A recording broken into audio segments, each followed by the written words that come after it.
Buenas noches, en esta oportunidad tengo el gusto de acompañarlos en lo que será nuestro estudio sobre las fases de la secreción de la insulina.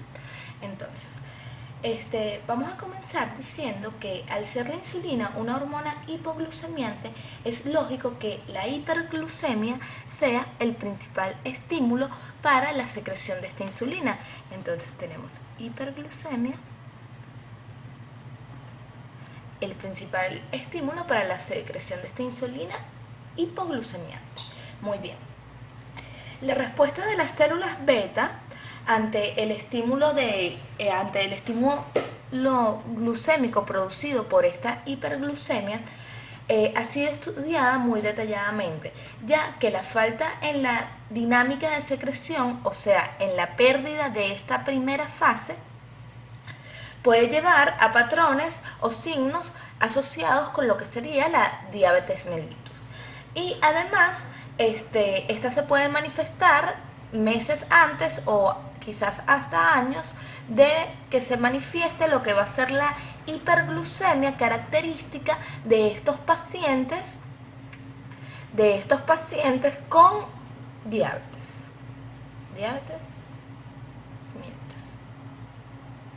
Muy bien. Entonces, decíamos, en vivo la célula beta responde al aumento rápido y sostenido de glucosa en sangre, o sea, responde ante una hiperglucemia, dándose de esta manera un patrón bifásico. Entonces, vamos a decir que la secreción de insulina se va a dar en un patrón bifásico, una primera fase que va a presentar un pico de secreción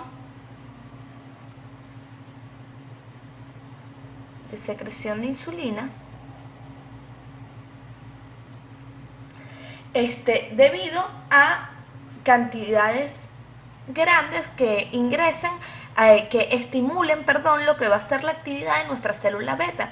Entonces, esta primera fase va a corresponder a lo que van a ser los gránulos cargados con nuestra preinsulina que se van a encontrar cercanos a la membrana.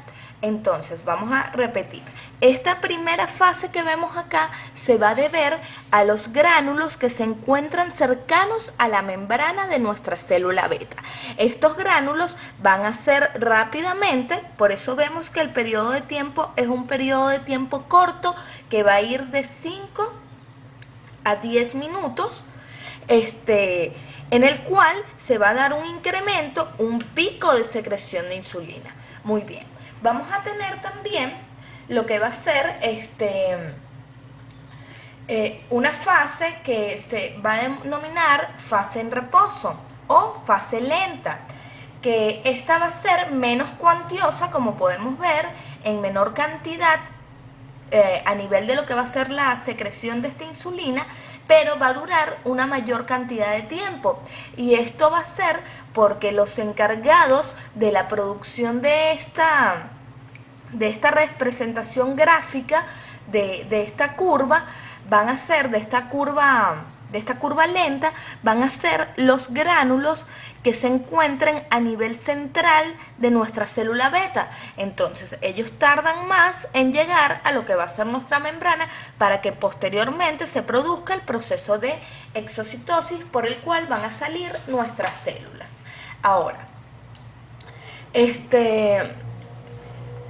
esta segunda fase, que en realidad se va a iniciar junto con la primera, pero va a estar opacada por lo que va a ser nuestra primera fase, se mantiene mientras persista el estímulo de hiperglucemia.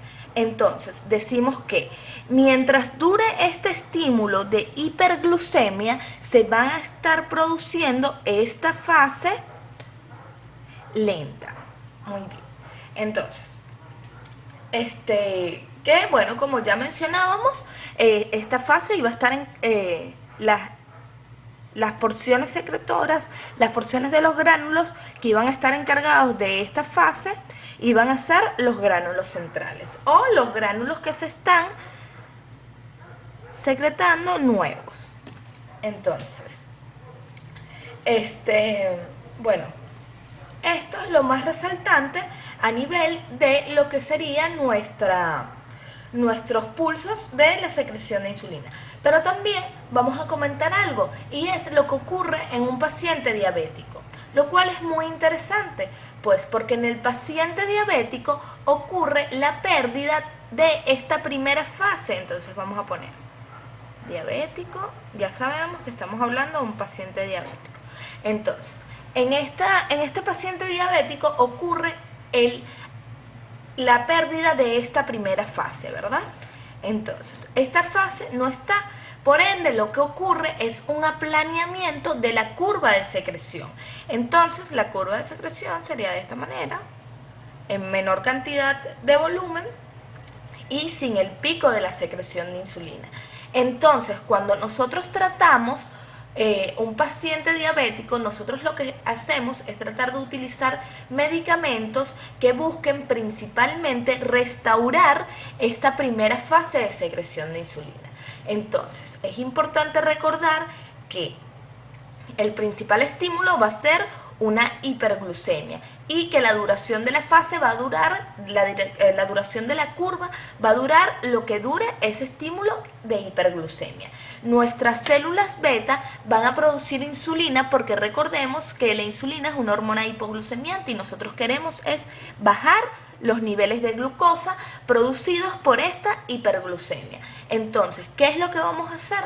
Nosotros vamos a secretar insulina en dos fases, o sea, de manera bifásica.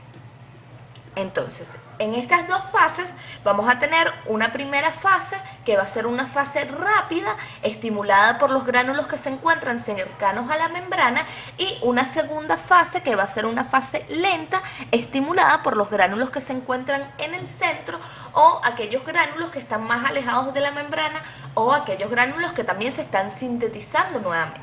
Entonces, decíamos que, en manera de resumen, en nuestro paciente diabético, nosotros íbamos a tener una pérdida de la primera fase de secreción de insulina, o sea, de la fase rápida, y íbamos a tener una disminución en la curva con respecto a la secreción de insulina. Entonces, que nosotros lo que nos interesaba era, como médicos, incrementar o restaurar esta primera fase mediante la aplicación de medicamentos, para que de esta manera se pueda incrementar en la secreción de insulina.